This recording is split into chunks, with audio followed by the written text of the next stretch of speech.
Hoy hay tres cosas que tenemos claras. La primera, que el diputado número 45 de la Junta General del Principado es Francisco González por el Partido Socialista Obrero Español, porque así lo ha establecido la sentencia del Tribunal Constitucional. La segunda, que el Partido Popular de Asturias estaría dispuesto a apoyar la investidura y el gobierno de Foro Asturias siempre y cuando Foro consiguiera el apoyo previamente de UPyD y sin entrar el Partido Popular en ese gobierno. Y la tercera es que una posible reforma de la ley electoral para pasar de 3 a una circunscripción electoral en Asturias suscita muchos matices. Es clave para UPyD, es necesaria para Izquierda Unida.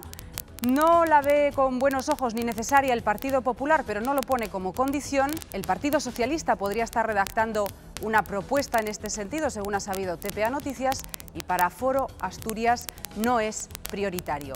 ¿Y todo esto en qué se traduce?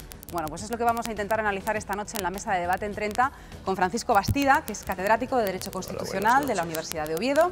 También nos acompaña Marcelino González, periodista, Antonio Checa, que es ingeniero y economista, y otro catedrático de Economía, también en la Universidad de Oviedo, Javier Suárez Pandiello. Muy buenas noches y bienvenidos. Buenas noches. Les pido rápidamente un titular que resuma en qué se traduce lo que ha pasado en las últimas 24 horas en Asturias. Francisco.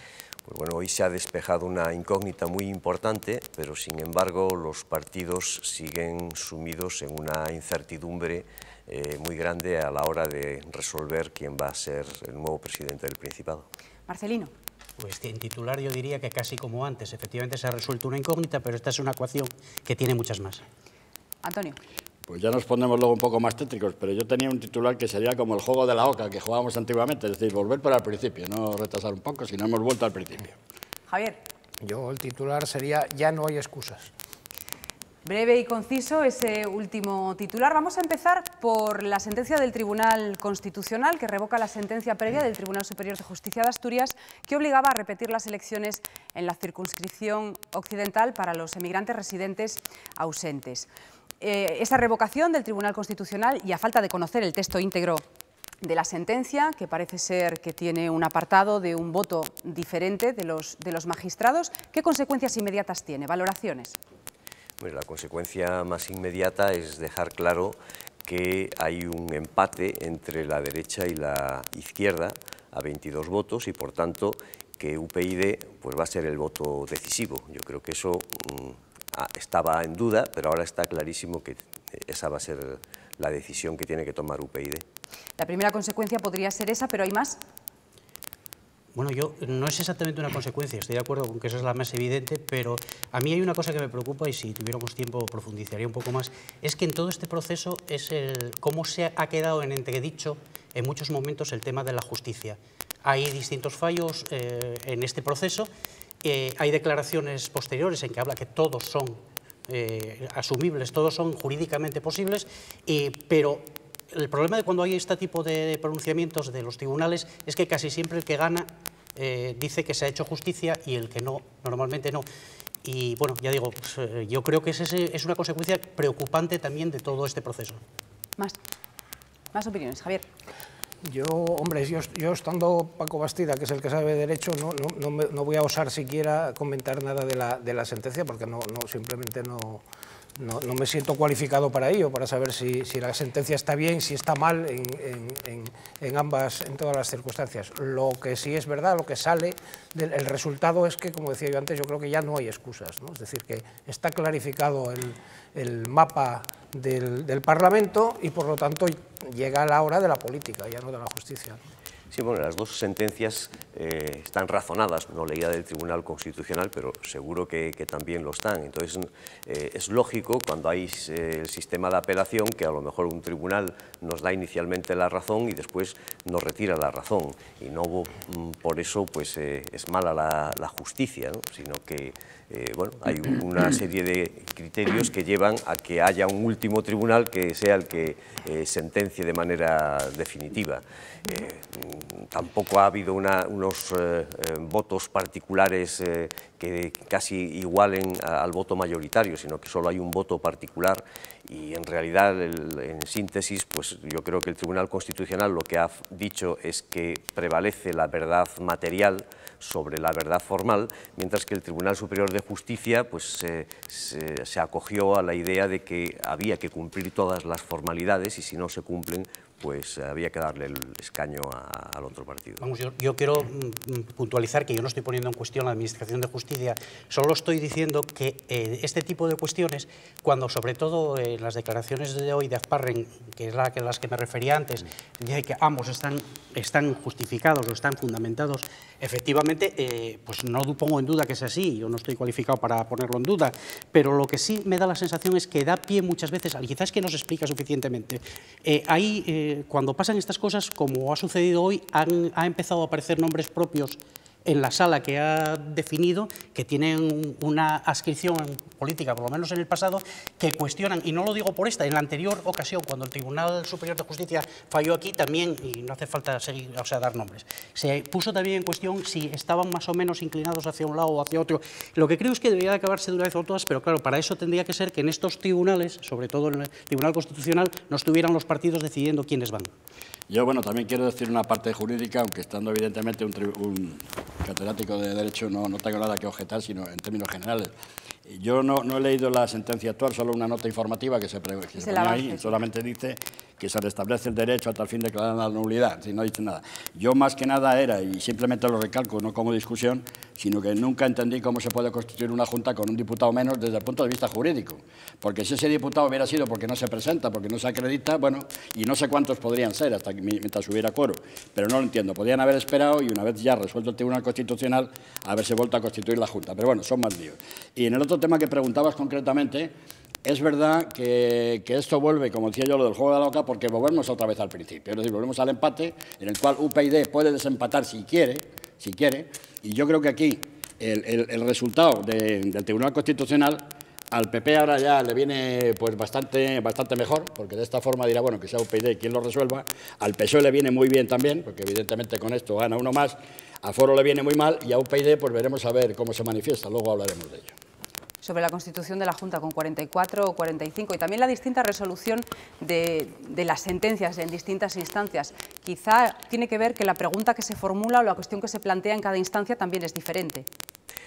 Bueno, de todas maneras yo creo que eso ya es agua pasada y hay que mirar a lo más inmediato. Entonces, lo que está claro es que, que va a estar formada por 45 diputados. En una semana tenemos que saber quiénes van a ser los candidatos a la presidencia y qué postura van a adoptar los diversos partidos. Y yo creo que ahí aún siguen mareando la perdiz cuando a estas alturas debería ya estar meridianamente claro qué es lo que quiere cada uno, hasta dónde puede ceder, etcétera, etcétera. Bueno, pues vamos ya con las reuniones de ámbito político, precisamente para esclarecer los posibles acuerdos o los posibles desacuerdos. Quienes se han reunido esta mañana han sido el líder de Foro Asturias Ciudadanos y la líder del Partido Popular. Resumimos sus argumentos y declaraciones después de ese encuentro.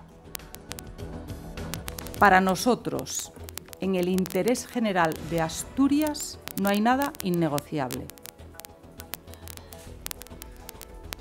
Por tanto, instamos al señor Álvarez Cascos a que si obtiene la confianza, llámese voto, de Unión, Progreso y Democracia, nos lo traslade de inmediato.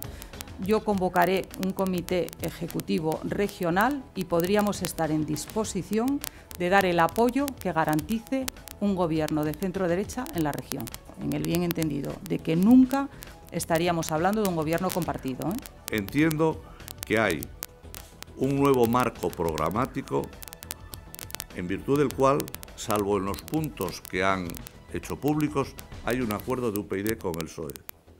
Bien, si eso es así, le digo que a mí, como representante de Foro, me cuesta trabajo imaginar que pueda haber un acuerdo programático simultáneo con quien tiene un acuerdo programático continuista.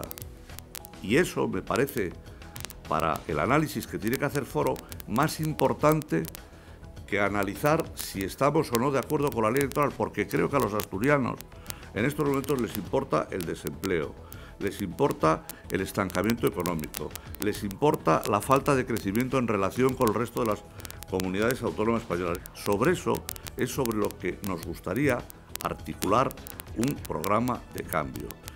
Y el tema de la ley electoral, pues ya veremos en qué términos.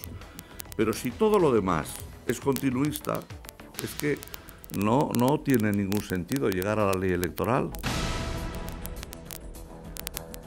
Vistos y oídos los protagonistas, ¿a qué conclusiones llegan?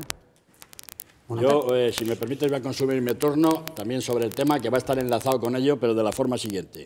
Si ya en la primera vez, lo que es el centro derecha, el otro día alguien hablaba aquí, no la derecha, no, por favor, la derechona, la izquierdona, todo eso, a ver si lo dejamos ya, ¿no? El centro derecha, el centro izquierda. El centro derecha con 16 más 10, que eran 26, tenía una mayoría más que absoluta. No puedo entender nunca la postura de foro del señor Cascos, el cual he dado mi tiempo además y conozco, diciendo que no iba a entrar en ninguna negociación global, ni con ayuntamientos, ni con nada. Eso no se puede hacer así de ninguna forma y acabó como acabó. Y simplemente, y en unos segundos digo, que en el año 79, cuando se celebraron las primeras elecciones municipales en Asturias, bueno, en España, realmente me acuerdo que en aquella misma noche electoral, lo dije la otra vez también, la izquierda, es decir, el Partido Comunista de entonces y el PSOE dijeron, nosotros nos vamos a juntar. Bueno, me fastidió un poco, yo podía a lo mejor haber tenido algunas relaciones con el PSOE en algunos casos, y no tanto con el Partido Comunista, pero en fin, a lo que voy, que entonces hablé con Cascos y nos pusimos de acuerdo inmediatamente en los municipios donde ganaba uno se apoyaba al otro y tal. Por eso no he podido entender cuáles fueron las maneras de hacerlo. Ahora está mucho más complicado, por eso lo quería enlazar con... Conclusiones de lo que hemos visto. Claro. Yo, como ya he hablado de Cascos y de Foro, Antonio, yo quería referirme un poco a la postura del PP de hoy mismo, que yo creo que también a veces hablamos de las sorpresas que nos está dando todo este proceso. Yo creo que es un poco las declaraciones de hoy Mercedes Fernández, porque si nos atenemos a lo que ha sucedido en las reuniones de estos dos partidos desde que iniciaron las negociaciones, esto es como aquella canción de La Parrala. La Parrala sí, La Parrala no, o están deshojando la margarita, unas veces es posible, otras no es posible, pero si es posible yo te pongo condiciones. Ayer todavía en este mismo programa se hablaba de la posición de UPyD, que planteaba cosas posiblemente más difíciles de la cuenta para que no llegase el cambio. Yo creo que también el PP es otro de los, no es el único, pero es otro de los que tiene que despejar de una vez su incógnita y decidir qué es lo que va a hacer en todo este proceso. Sí, a mí me parece, con todos los respetos, pero oyendo estas declaraciones me parece un cantinfleo político gravísimo, ¿no? Porque que el Partido Popular esté diciendo que prestará su apoyo si previamente UPyD da su apoyo a Foro, bueno, que mire lo que está sucediendo en la izquierda, es decir, Izquierda Unida lo que ha dicho es yo apoyo sin fisuras para que haya un presidente socialista, y punto. Y no está dependiendo Izquierda Unida de qué es lo que va a hacer UPyD, etcétera, a pesar de tener reivindicaciones comunes, como luego veremos, ¿no? Pero está claro, en cambio, lo que entiendo es que el PP no quiere pactar en absoluto con Foro y entonces dice, bueno, si ya lo hace UPyD, quedamos ya en tan mal lugar que no quedaría más remedio que prestar ese apoyo, pero a estas alturas un partido serio no puede andar con esas ideas. Pasarle la pelota, en definitiva, al final lo que están haciendo unos y otros, no todos, evidentemente, hay quien ha hecho sus deberes, otros no, y se están pasando la pelota de unos a otros, porque eso, cambian las condiciones de un día para otro, ahora yo te pido, mañana no, ya te exijo, ahora prefiero más otra cosa. Yo creo que eso es el problema que está sucediendo ahora. Yo, con todos los respetos, y siento la palabra que voy a utilizar, pero la intervención de Mercedes Fernández me parece un absoluto alarde de cinismo. Es decir, nosotros apoyaremos a Foro si previamente consiguen el apoyo de UPyD. Cuando, por otra parte, el presidente acaba de decir que, por una vez, y espero que sirva de precedente de una manera bastante sensata, que si el UPyD tiene un acuerdo más o menos programático con el Partido Socialista en casi todo, ve muy difícil que ese mismo acuerdo pueda llevarse a otro acuerdo con el Foro. Es decir, el PP sabe que Foro no les va a apoyar. Y en cambio, pese a todo, dice que yo apoyaría a Cascos o a Foro si consigo previamente. Me parece un alarde de cinismo y creo, una vez más, yo llevo bastante tiempo diciéndolo aquí, que el PP es el que debería definirse de una vez. Bueno, esto de las definiciones. Vamos a seguir, por lo menos yo, con el tema del centro derecha. Luego hablaremos del centro izquierda. Vamos a ver, y vamos a hablar, claro, lo que es en política, que se intuye y que se ve y que se sabe de siempre, bueno, desde hace un año más o menos. El Partido Popular y Foro se odian, o los personajes de un lado y del otro se odian, pero no cordialmente, se odian total y absolutamente. Y se odian por razones personales, que yo no voy a explicar porque son razones personales, pero que todo el mundo conoce, pero también por razones políticas. Porque la intervención de Foro en Asturias puede deshacer completamente el Partido Popular si llegan a tener gobierno. Y esto señor se puede convertir en un Revilla de Cantabria, aunque bueno, luego le vino mal otra vez, con lo cual evidentemente no hay que darle paso. Y es así como están funcionando. Por eso es por lo que Mercedes Fernández, con independencia, no, que yo estoy de acuerdo con lo que dices, pero que Fernández, estamos actuando en política y Mercedes Fernández actúa de una forma muy críptica y muy civilina, si se quiere, porque está viendo precisamente ese problema. Y entonces dice estas cosas que tienen muy poco sentido, porque o apoyas o no apoyas, no. Que a ver qué hace UPyD, ¿no? Pero vamos, el tema está muy claro, no van a apoyar. Pero es que yo creo que a estas horas ya no toca esto, es decir, esto podía tocar hace tiempo, llevamos mucho tiempo, es decir, ahora ya es la hora de definirse de una vez. Por eso y yo creo que se está poniendo el acento en UPyD. UPyD tiene un diputado sobre 45, y el PP está diciendo desde el principio, se está viendo desde el principio que no quiere apoyar a Foro. Pues ¿por qué no lo hacen explícito? Pero, perdón, por eso dije al principio, y perdonadme, que precisamente por eso estoy hablando de que si la primera vez con 26 diputados, que era una supermayoría, no querían, imaginemos ahora mucho menos todavía. Claro. Sí, no, a mí también en ese cantinfleo político que decía antes, es que cuando dice Álvarez Cascos que el proyecto de UPyD, si es que pacta con el PSOE, que sería continuista, pero claro, el continuismo es él, ¿no? Porque él es el que está gobernando. O sea, que si un proyecto continuista es continuar lo que él está haciendo, porque ya lleva casi un año gobernando. Por tanto, esa calificación de continuista es que parece que él se ve fuera ya de la situación y ve que otra vez se instala el Partido Socialista presidiendo el Principado. Yo volviendo otra vez a la posición del Partido Popular, yo creo que lo que había que decir de una vez por todas ya es quién conduce este coche. ¿Quién está conduciendo este coche? ¿Mercedes Fernández o quién está conduciéndolo? Llevando el volante real de todo. Y respecto a UPyD, lo que decía Javier es verdad que se ha puesto mucho el punto sobre este partido, pero lo cierto es que a día de hoy todavía no sabemos muy bien, como decía al principio, esta ecuación tiene muchas variables que despejar, pero cuando llegue el momento, si tiene que hacer sus deberes, y sus deberes serían decantar o obligarnos a una situación de impasse que derivase en otras elecciones, otra convocatoria electoral, tendrá que hacer esos deberes y tendrá que definirse.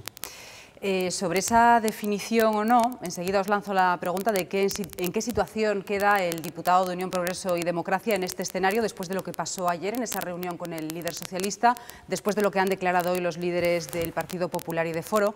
Pero sobre esa definición, en las redes sociales, la cuenta oficial en Twitter de UPyD le aclaraba esta mañana a un periodista, Antón Losada, que la investidura en Asturias es el 22 de mayo, leo textualmente, queda tiempo para hablar, pero sí, si no hubiese acuerdo, en primera vuelta habría abstención. Es que yo creo que ahí es una cosa, yo me atrevo a hacer un pronóstico, y como tal pronóstico no quiere decir que sea que yo sé lo que va a pasar, ni muchísimo menos, es un pronóstico. Yo, tal como están ahora las cosas, yo vaticino que en la primera vuelta puede haber 3 candidatos, que pasarán los 2 que todos sabemos a la segunda vuelta, y en esa segunda vuelta ahí podría darse el caso de que el PP efectivamente ahí apoyase, para no apoyar a la izquierda o abstenerse, apoyase al candidato de Foro, y entonces otra vez le toca el papel, entra en escena otra vez el UPyD. ¿Qué os parece? Sí, podría jugar en la medida en que no llegue a acuerdos ventajosos con Javier Fernández, podría jugar a que en una segunda vuelta le apoye, ¿no? Y en una primera vuelta escenificar el desacuerdo. Bueno, podría entrar en esos cálculos. No, yo estoy de acuerdo. Yo he pronosticado ya hace mucho aquí que va a gobernar Javier Fernández. Y es más, yo si tuviera que apostar, apostaría casi a que va a gobernar en solitario, es decir, sin coalición con otros partidos. Y yo creo que la gente está muy harta de politiqueo en el peor sentido de la palabra. La gente la desafección con la política está siendo cada vez más grande, estamos jugando con fuego, hemos visto lo que pasó el otro día en las elecciones griegas, hemos visto lo que está pasando en Holanda, y yo creo que seguimos jugando con fuego sin clarificar las cosas. Bueno, pues en las negociaciones parece que hay una una piedra de toque, un elemento fundamental. Se demostró ayer en la conversación entre Javier Fernández e Ignacio Prendes y ha vuelto a salir hoy en esa reunión entre Mercedes Fernández y Francisco Álvarez Cascos. Y es una posible reforma de la ley electoral para pasar de 3 a una circunscripción electoral. Rápidamente vemos resumida la posición de los 5 partidos en la Junta. Es el escollo por el que Partido Socialista y UPyD han interrumpido sus conversaciones para la formación de gobierno.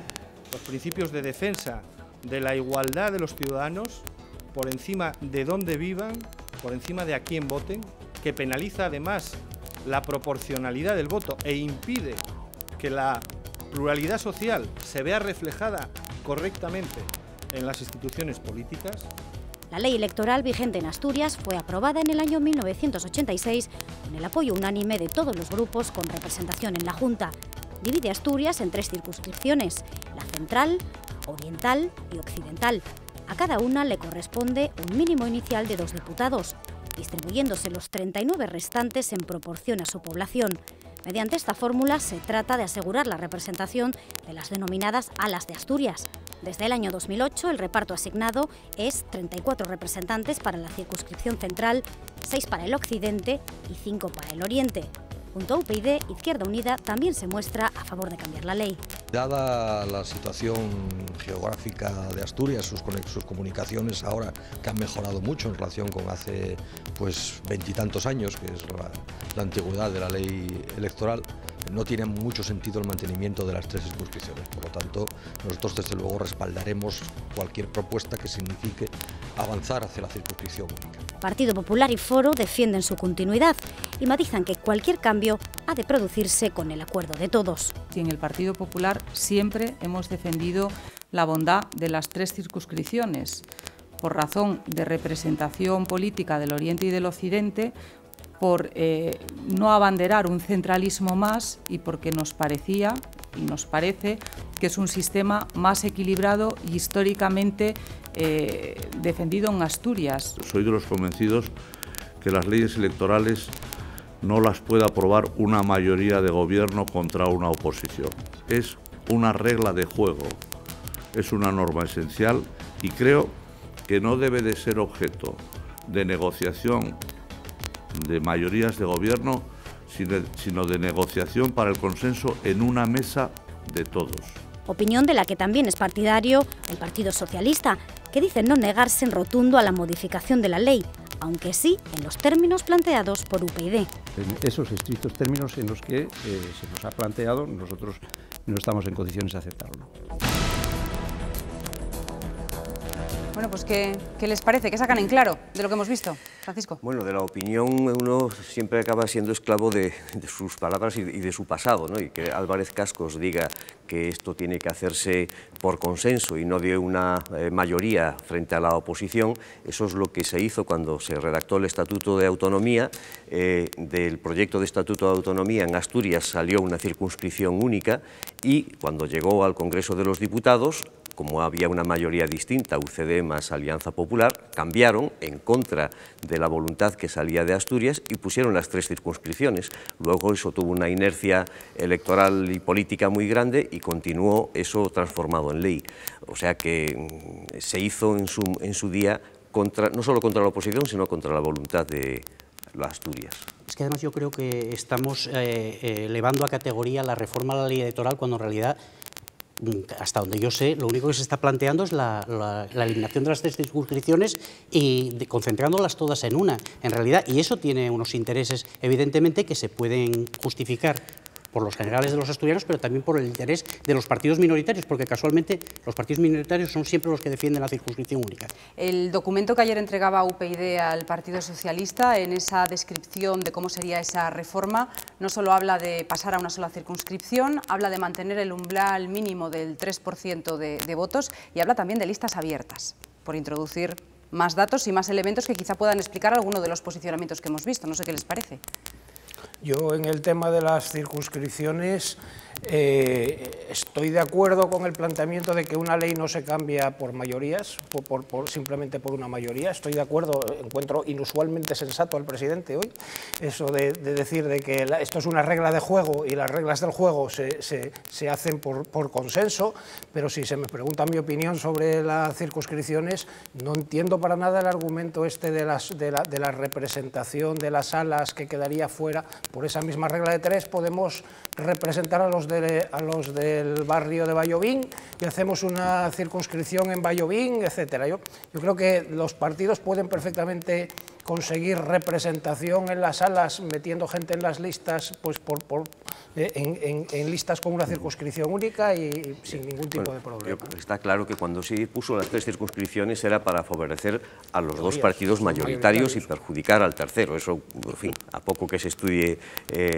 la sociología electoral, pues uno puede verlo perfectamente. Y después esto de representar las salas para que no quede todo en el centro es también contradictorio con la idea de que para ser representante en Oriente o en Occidente o en el centro no hay que estar inscrito allí en el censo. Es decir, que uno puede ser de Llanes y presentarse por la circunscripción occidental. Por tanto, importa poco esa representación.